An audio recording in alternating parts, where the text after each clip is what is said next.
You ask Tiger to solve. This deals with linear equations with one unknown. The final result is y equals negative 192. Let's solve it step by step. Swap sides. Isolate the y. Multiply both sides by 6. Group like terms. Multiply the coefficients.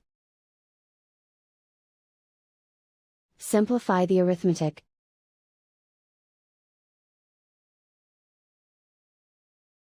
Convert the y into a positive number. Multiply both sides by negative 1.